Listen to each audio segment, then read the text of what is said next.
Decoding SEO versus US and EU. It's interesting topic how you can provide SEO campaigns to use SEO methods for different regions, continents. In our case, uh, that's why I'm so excited to learn more about that with Malte Landwehr. How are you? I'm great, Anatoly. Thanks for having me. Already impressed with the video intro we just saw. I didn't know you would prepare something like that. It's my team. You know, I cooperate with great people, and most of them are smarter than me. I usually don't limit their possibilities. I just tell them, create promo, but don't copy others. Be specific, be unique, be creative, and simple. Of course, simple. And yeah, they create such promos, and I like it. You like it, so yeah, that's cool because today creativity is very important. And Marta, before we start, just tell more about yourself, experience, background, and anything that can help our listeners to learn more about you. Yeah, sure. In German, there's this term Kellerkind that you can't really translate into English. It means something Mhm. like a basement kid. So I was a bit of a nerd. So I started making websites when I was around 12. Of course, nobody ever visited them. And when I was, I think, like 14, I set up a PHP BB message board with PHP and SQL.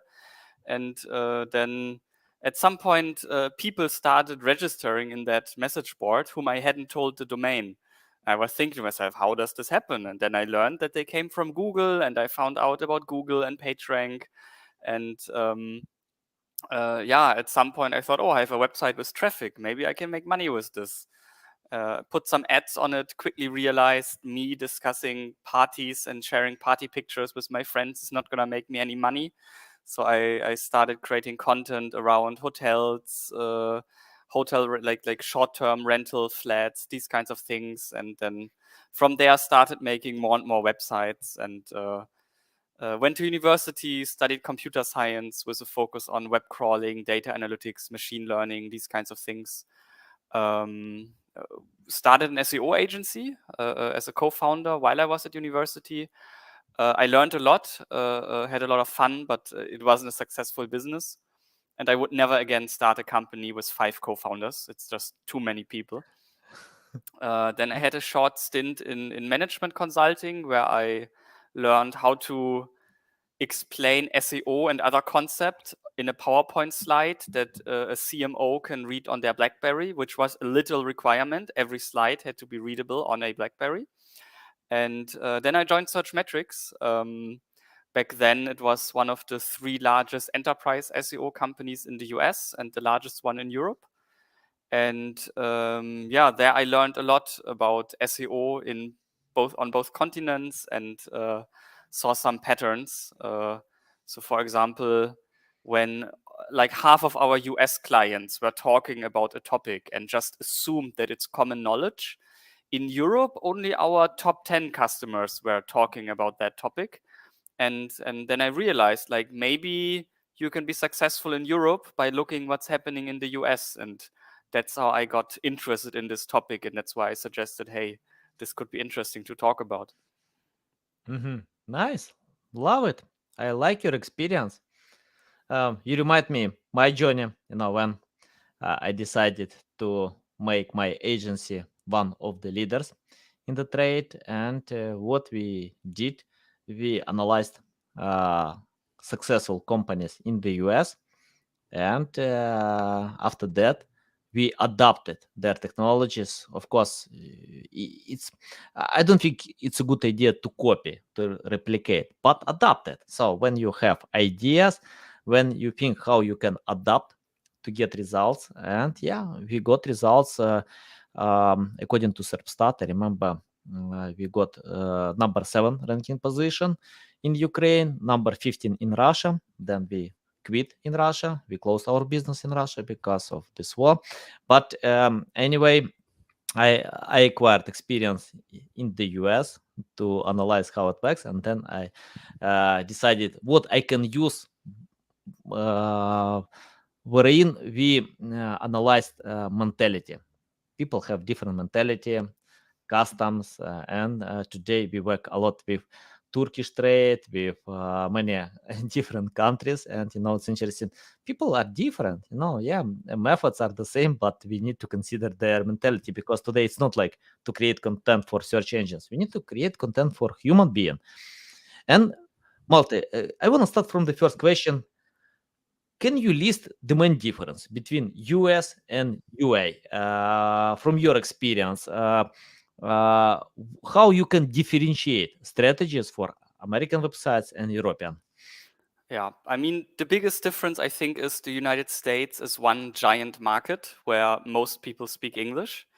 And in Europe, you have lots of tiny markets, some of them not so tiny, but still very fragmented, and then lots of different languages. And just to reach the same amount of people that you can reach in the US with English, you need 3, 4 different language versions in Europe, and to reach everyone a lot more. So that is a very big difference already. And of course, we have some cultural differences in the United States as well. Like people from New York are a bit different than from San Francisco, or from the Bible Belt, or from Florida. But they at least have a shared language and some form of shared culture and customs. And in Europe, it's very different. Like I'm a huge fan of like the European Union, and try to think of myself often more as a European than a German. But reality is countries are very different, customs are very different, and that is, I think, the main foundational thing that's different. And then when we look at SEO, I feel like in the United States, for the past decade, actually, there have been more people who are, I would say, business people or like real managers who just use SEO as a tool. And they are very mature in terms of how to think about team structure, project management, integrating SEO either into product management or seeing it as a marketing channel.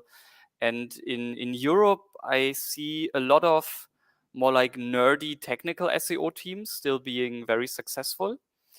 And the only thing where Europe is often ahead are some aspects of technical SEO, where weirdly in the US, often people, I don't know, they miss it. Don't realize it. Like I still remember, like 6, 7 years ago, there were very famous US SEO influencers who said there's no tool you can use to identify which Google update hit a website. And then everybody in Europe was like, we have Systrix, Searchmetrics, SEMrush, Ahrefs. Like, just look at to these tools and you can see like the historical graph. And also around content optimization, like in many European countries, I know it especially for Germany and France, algorithms like TF-IDF, term frequency times inverse document frequency, were used so much earlier than this topic was big in the US SEO community. So I think that is like the big SEO difference. And then of course there's people, and there is both language and behavior differences. And I think when you are not an American, it's very important to know that when American, like let's say you have a team in America and your coworker says that's an awesome idea, they don't mean it's a good idea. Awesome idea means it's not terrible, but it doesn't mean that they like it. Or if you meet someone and they say, let's stay in touch, it just means bye, please leave. It doesn't actually mean let's stay in touch and please call me. Or when people say, oh yeah, I can ask my very good friend about this, you would assume, okay, it's a very good friend, so that person will help. No, a very good friend means a person I know. And then there is an behavior in US companies that I always find very weird. Like, imagine the CMO has a friend who has an SEO tool, and he tells the SEO manager, please check out this tool. And then the CMO joins the call. Well, when the CMO joins the call, also the VP marketing has to join, the director of digital marketing has to join, the head of SEO and content has to join, the team lead SEO has to join. Like, every person who's between the CMO and the SEO manager will join with the logic, my boss is joining and a team member is joining, so I have to join as well. And I've met multiple Europeans who were very weirded out by this corporate behavior. And then on the other hand, you look at people in the UK, they will say, I hear what you say. this sentence means I disagree with you. That is very confusing if you don't know it. Or they say I almost agree, which means I don't agree. I really don't agree. They are just nice about it. Or behavior wise, there are some cultures where being late is really okay. Like I have friends who moved to Spain, worked in Spanish companies, and they found it super unprofessional that people were 5 or 10 minutes late to a meeting. And they were about to fire people for it. And then somebody told them, like, wait. These are really good employees. Just being 10 minutes late is on time. Like, relax. Don't you apply the wrong standards.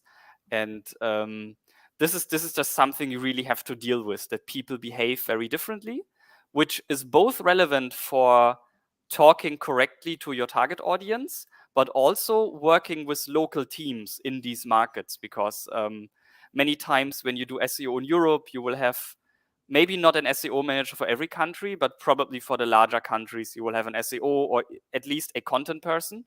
And you need to understand that they might think and act very differently. And even if they speak English, they might use words in a different way.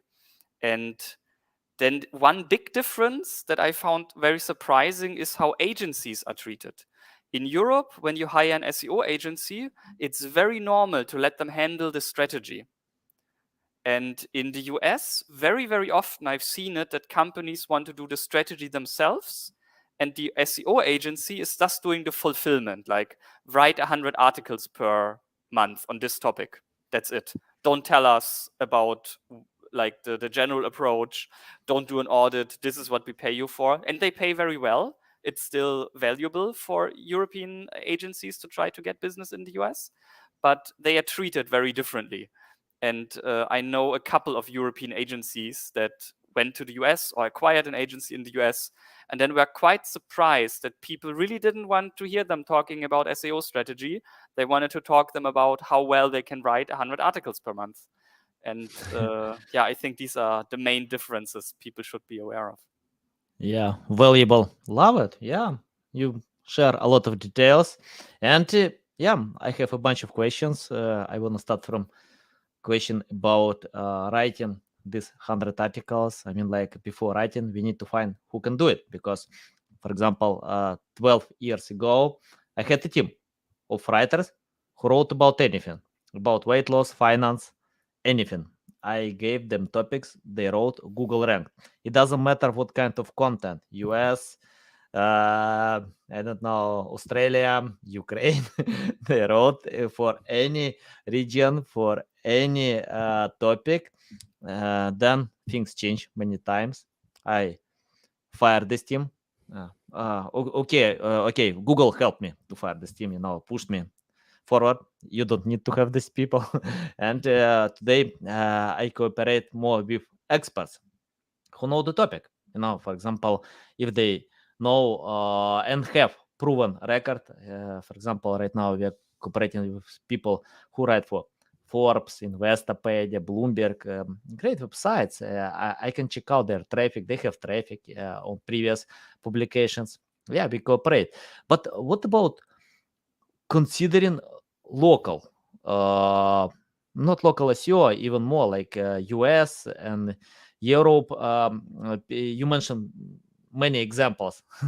What kind of difference? Very good friend in the US. I know people are so polite. I'm in Florida. I see every single day people are polite. I love it. I polite with them as well. I respect their culture. But I think in Spain, people are most I don't um, I don't remember exactly. Someone told me they're more straightforward. Without that, they just can tell what they think. Without any hesitation. So that's okay. It's their culture, and I respect it as well. I love it if someone will speak what they think, not because of some I don't know, something that it's not allowed in the culture. But anyway, can you tell how it's important to find writers in specific area? For example, if someone is good with topic, know the language, but lives in other places. I don't know, like India, Philippines, because it's popular today. Many companies are hiring people, including me, because I can hire people in the US and in Pakistan. Because, for example, a few days ago we got a good mention from CNN. We use PR campaigns. It's like our main link building strategy. And the guy we cooperate for a long time. He is living in Pakistan, and he has good experience as well. Not like Forbes, Investopedia, but good websites as well. And he wrote a few press releases to get real good mentions, including CNN. My PR specialist told me for 16 years, it's the first time when CNN replied and even to submit this mention. So yeah, that was valuable information. Anyway, I want to ask you about how it's important to find specialists in specific area.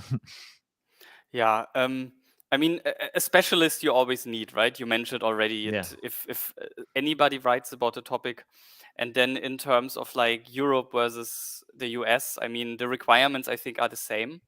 But the important thing is if you have content in one language by an expert, you can't just translate it. You need to localize it. Uh-huh. And there was a very good example from Uber recently, Uber Eats, this food delivery service from Uber. When they started in Spain, they talked about desayuno. I don't know if I pronounce it correctly, it means breakfast in Spanish. And they used a Mhm. picture from the American website, so pancakes and bacon. And neither Mhm. pancakes nor bacon are something that people in Spain associate with breakfast. So you Yeah. can't use that picture. Or something simple. The languages in the US and the UK are the same, but they write the date differently. The UK is day, month, year. The US is month, day, year. So if you show them the same content, they might understand it differently. Or there are some words in the US and the UK that are different. Fries in the US are chips in the UK. Or cotton candy is candy floss. An apartment is a flat. A cookie is a biscuit. Or there's the word solicitor. In the US, it's a door-to-door salesperson. In the UK, it's a lawyer. Or the word pissed. It can mean angry or drunk, depending on where you are. Or a trainer. In the US, a Yeah. trainer is a coach. In the UK, it's a sneaker. And like if you just translate, you might translate it very wrongly. I mean, the most extreme example I think is Australia. Um, the Australian term sick cunt is an absolutely impossible swear word in the US or Britain. In Australia, it means a nice person or an Uh-huh. admirable person. And if you let an Australian write the way they write in Australia, that content would not fly in the US. And this is still within the same language. And now you have to repeat that for every country in Europe, because almost every country in Europe has their own language. And if you just translate it and the person who's doing the translation knows nothing about the topic, they might miss certain things in the translation. I mean, there's this famous example where um, the Mark, what's his name, Mark Hamill, the actor of Luke Skywalker, he gave an interview or a Mhm. speech or something and said, "May the Force be with you." And the person who did the German translation didn't know Star Wars. They didn't know about the sentence, "May the Force be with you." They didn't know it, so they translated it as a date. "I will be with you on May 4." And of course, that made zero sense. And this can always happen when you just translate. So even translation, it must be localization, and an Mhm. expert should look at it. I think that's the important take Mhm. there. Yeah, nice examples. Uh, I wanna ask you about something that it's hard to ignore today. That was simple yesterday, hard today, impossible tomorrow. AI. Now I think it's like a regular tool, and I used AI before ChatGPT. Today I can use a lot more.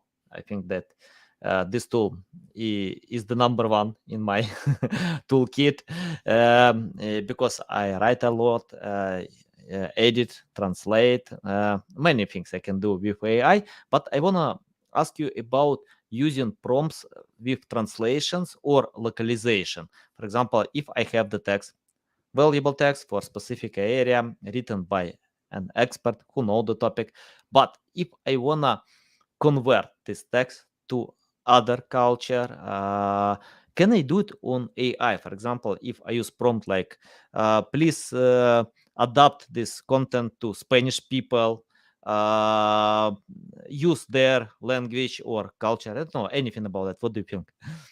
Yeah, I think if you provide ChatGPT with the context, like for which audience in which country this piece of content is, the translation that comes out of it is much, much better than what you could do with Google Translate or DeepL, where you only select a language.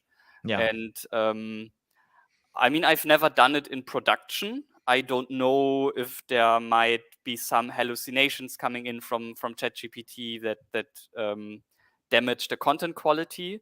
And if it's very important content, like medical advice, for example, I would at least double check it by a human, let them read over Mhm. it. But yeah, I think that can be a great use case for a large language model to not just do translation, but even do localization.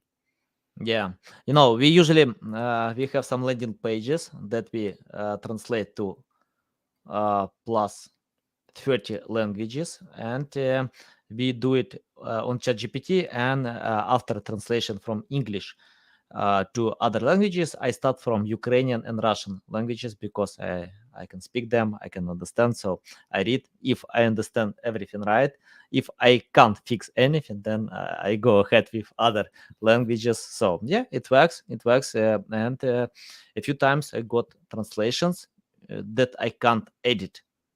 Looks fine, everything's fine. Why I need to provide this human touch? Of course it's better, as you mentioned, to have this human touch. Yeah, much better, but anyway, it saves so much time even if you have this human touch, because you don't do this job from scratch.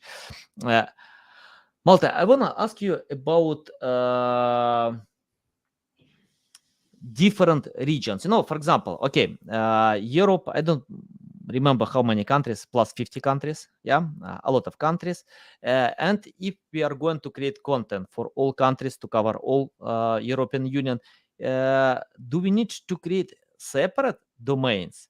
Or we can do it in one domain, but then we can duplicate content, because not duplicate, I mean like to have similar content for different people. So can you provide the best solution? Yeah, I think there's not one definite best solution. Mhm. If you are a rather unknown brand, if you want people to enter their credit card information, then maybe a country-specific domain is better, like have the .fr for France, the .de for Germany, etc., etc. But if you are a very well-known brand, I think you can just go with the .com domain. There were many successful examples where people also migrated from all their CC TLDs to one central .com domain, and it worked very well, because then the countries where you have less of a presence, they profit more from the countries where you are very strong. If you have these individual domains, you need to do content marketing in every country, etc., etc. But yeah, for example, if you are a very large online shop, then I would go with country-specific domains, because people are more likely to give you their credit card information, trust you, buy from you, and you will probably have a lot of pages if you're a large online shop. So it's good to have different domains. But if you are a company like Apple that needs a couple hundred URLs, I mean, apart from what's happening in iTunes or the App Store, then probably you can just have one central domain and just work with that. Yeah, I agree. So if you have strong brand recognition like Apple, Amazon, yeah, Amazon separates. Yeah, Amazon has different domains, but Apple.com doesn't need because you know of this authority, trust. Yeah, it's enough to open Apple.com, and Apple doesn't care a lot about SEO traffic because of this brand recognition. I think, yeah, of course, everyone wants to have this traffic, but some brands don't care a lot because it's not the main marketing channel. yeah, branding works well for these brands. uh, Malte, I want to ask you about SEO mistakes. From my experience, I made a lot of mistakes. I keep doing them because I don't know how to learn another way, because I usually start from generic strategies, best practices, then I think how I can adapt to move to go ahead. And I love to start myself to fail. I always fail. I don't remember even one time when I got success from the first attempt. Outreach, PR, always fail. But after failing many times, I understand. Okay, I understand the process, how it works. I can hire someone else or keep doing this. In most cases, I cooperate with great experts. For example, in PR, I can't hire people if I don't know how it works.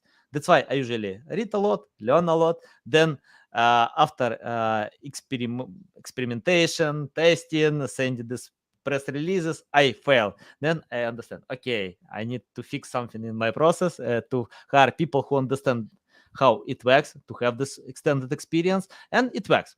It works well. So, can you list mistakes that you see companies still do, and your tips how to avoid them and find another way? Oof, I mean, there are so many mistakes. A funny one in Germany was recently that a local luxury brand, they accidentally put a no index tag on their website and they left it Mm. there for a couple of weeks. So that was one of the more unnecessary and rather stupid mistakes. Even And LinkedIn did this mistake as well. I don't remember exactly, like a year ago. Yeah, they did it as well. yeah, I mean, you just should have monitoring for these kinds of things, and that's actually the advice: have monitoring. If SEO is important, you shouldn't wait until you lose all your rankings and then start a big manual audit. For a couple of key metrics, you should have monitoring that just checks certain things on a daily basis. Um, then a very common mistake I still see is to build a website or do a website relaunch or develop a new online shop and then ask an SEO agency to please add in the SEO. And of course, that's not how it works, right? You need to have somebody from the SEO team at the table from meeting one. You need to have the requirements from the SEO team before you build the websites. Before you create content, you might want to talk to an SEO about keyword research and how to structure things. And so the mistake is trying to add SEO after the fact. And I think my advice is to involve your SEO early. This Mhm. would be my top two mistakes that I see.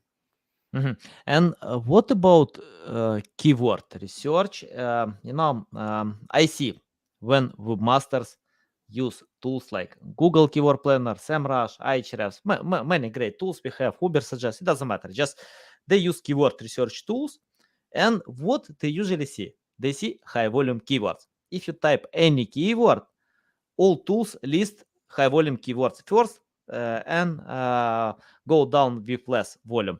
And most webmasters start from high volume keywords. They take them. They can imagine the traffic. Wow, I want to get this traffic. But for example, uh, if I take the keyword SEO, in the first, it's hard. It's really hard to get this keyword in the top 10 because we have Moz, we have Neil Patel, Ahrefs, many great big companies, websites that deserve this ranking position. And I remember when, one customer asked me, please help me to get in the top 10 the keyword weight loss.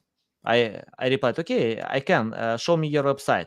And he replied, no, I'm going to launch this website soon. So, but can you do it for 3 months? Because someone promised me on Fiverr. I replied, no, sorry, I'm not magician. It's better to cooperate with someone who promised you on Fiverr because, yeah, I don't know. I have no idea how to do it because it takes time.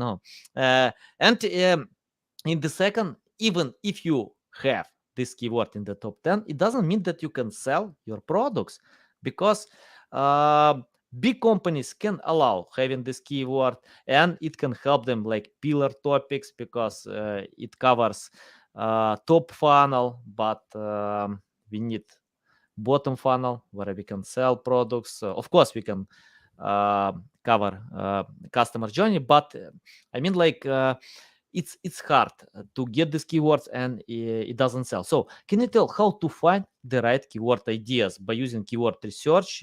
Because we have, especially even more about the last question about that.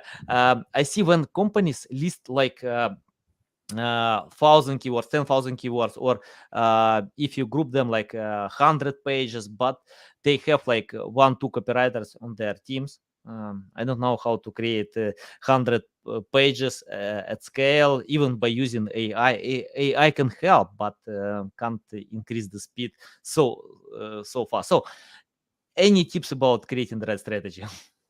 Yeah, I think Ahrefs has a new feature around this that I haven't tried out yet, where you basically can also sort by keyword difficulty, or a way to find keywords where at least one very new or very weak domain is ranking in the top 10, suggesting that you with a weak or very new domain could also jump into the top 10. And what I always did when I was building my own websites was, hi there. Yeah. Was I started with the long tail, like the longest long tail I could find where there was still some search volume. I created what I believe the best content for that, which was sometimes a very short blog article just answering a very specific question. And then you see if it ranks. And if you can't even rank for how to achieve weight loss on the weekend by eating bananas, I mean, this is now a random made up keyword, then you will not rank for weight loss. And if you can rank for the long term keyword, target the one that has slightly higher search volume, slightly higher keyword difficulty.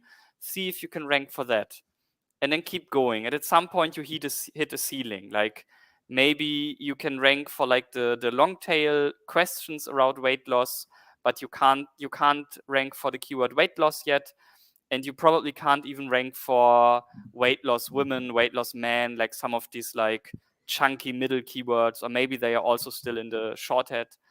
And but once you have built your foundation of like 20, 50 long tail keywords, it becomes actually simpler to rank for one of these highly competitive keywords, because you have started to build your authority with Google, your trust, and then you can create one pillar page to rank for like the higher search volume term. And while you go there, you can already earn links with your long tail content, because long tail content is very often a good answer on Reddit or Quora, or people might ask questions on Twitter where you can reply with, "Hey, I actually wrote an article answering exactly this question." So you already have some content foundation, you already have links and trust and authority with Google, and then it becomes easier to rank. And with all the long tail articles you've wrote, definitely look into Google Search Console, see what other keywords you are already ranking for, and then either include them in the articles or create specific articles for them. Because anything where you already have impressions in Google Search Console, you already know Google is associating you with that topic, and you know there's actual search volume behind it, because all the search volumes you see in the tools can be wrong sometimes. So yeah, start with the long tail, work your way up slowly, and always double check in Google Search Console. You often find so many nuggets in Search Console for content websites. So that would be my advice for keyword research. And as I said, I believe Ahrefs now has a filter specifically for this. Mhm. And what do you think about this metric, keyword difficulty? Because Google denies this metric. This metric was created by Href, SEMrush, Moz, and in most cases, this metric is calculated according to external and internal backlinks in most cases. I don't know if they have some other ratio, but in most cases, links. And what I see, some SEO experts, prominent experts, can tell me that no, this metric doesn't help a lot, because many of them even ignore this metric. And I saw many times when you can create high quality valuable content when keyword difficulty is high and it ranks well, and vice versa when you you can think that you have high quality content, because yeah, it's hard to be biased on that. But and after getting even backlinks, you can't get. So you're thinking about this metric. Yeah, I mean, I tried to build such a metric myself when I was at Search Mm, Metrics. And from that and the limitations in computation power, I know that none of these metrics are perfect. And mhm. if you take 10 keywords and you have the time to look at them manually, ignore keyword difficulty. But if you have 500,000 keywords and you want to narrow the list down to maybe 1,000 keywords that you take a look at, keyword difficulty is an okay metric. Like, it's never going to be perfect, but it can give you some indication. So if you have a large amount of keywords, I would use it. But if you have a very short list of keywords, of course, you don't need keyword difficulty. You can just type the keywords into Google yourself. Yeah. And I think the main things to look at is, are these websites specifically targeting this keyword? Like, is the keyword in the title or a direct synonym of the keyword in the title? The second thing is, do these individual URLs have backlinks? And then, do the domains that they are on have backlinks? I mean, in my opinion, these are the top three factors for keyword difficulty. And if you have a short list, 20 keywords, just look at this yourself. You don't need a metric. That's never gonna be perfect. Yeah. Awesome tip. Love it. Love it. Yeah, I agree. I completely agree. So yeah, if you have short list, yeah, then you need to cover short list, but you can cover long list, and of course, it's better to choose priorities. Yeah, awesome advice. Okay, I have the question about your experience. What I found that I usually get high results with customers who know SEO or understand SEO. So if they have the basic knowledge, then we can cooperate together like a cohesive team. It's my living strategy, by the way. If I'm learning myself something new, I try myself, fail all the time, then I can hire right people. And let's imagine you started today from scratch without any experience, knowledge, skills. It's your first day in SEO. What will you do today to learn more about SEO? I would go to learningseo.io, the website from Aleda Solis, that I think is a very good resource for beginners, and I would read. And I would start a blog about a topic that I'm passionate about. I would use WordPress as a CMS. I would install something like Yoast or Rank Math to have a little bit more influence over it. And then I would just start writing content and see what ranks. And I would try to test as many of these methods as possible that influencers talk about on Twitter and LinkedIn. I Nice, really nice. think like doing things yourself and trying them yourself is one of the best ways to learn. So if you want to learn SEO, you need your own website. I couldn't agree more with that because it's like Cristiano Ronaldo. He doesn't read a lot of books how to play soccer. He hits the ball 1,000 times a day.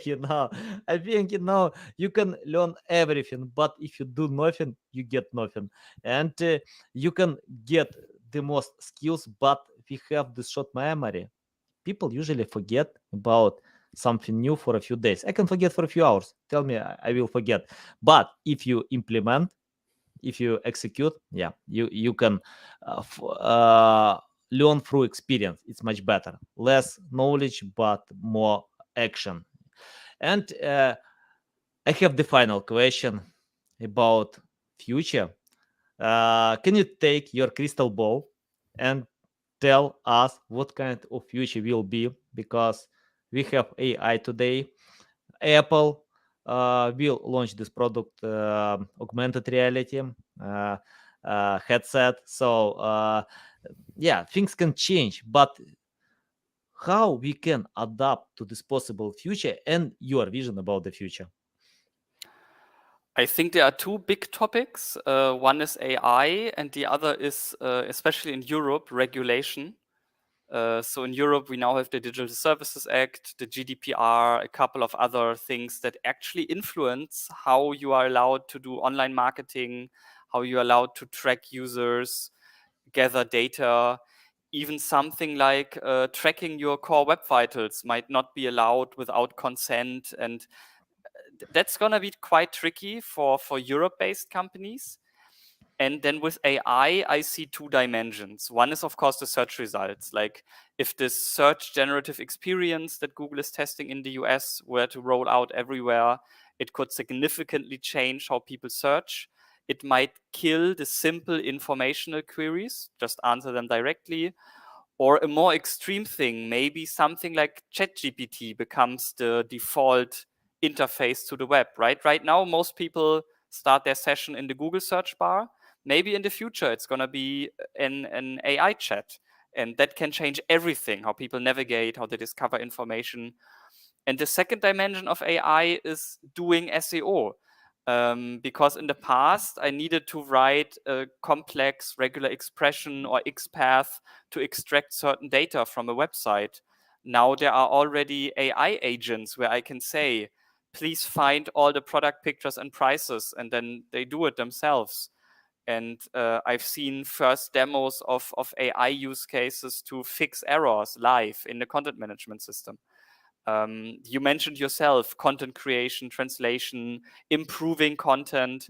In the past, it was very expensive to tell a human to please read these 1,000 articles and update the ones that need updating. It would take them a year. And that means 3 articles per day, which is very good if they take 0 vacation days and are never sick. And with an AI, it might only cost a couple €100, actually even less. It might cost only $100 to say, please read these 1,000 articles every month and make suggestions where they are out of date, where they need to be updated. And this can totally transform how we do SEO, how we think about content quality. I believe that one very smart person with good access to AI tools might do a better job than 10 SEOs who do everything manually.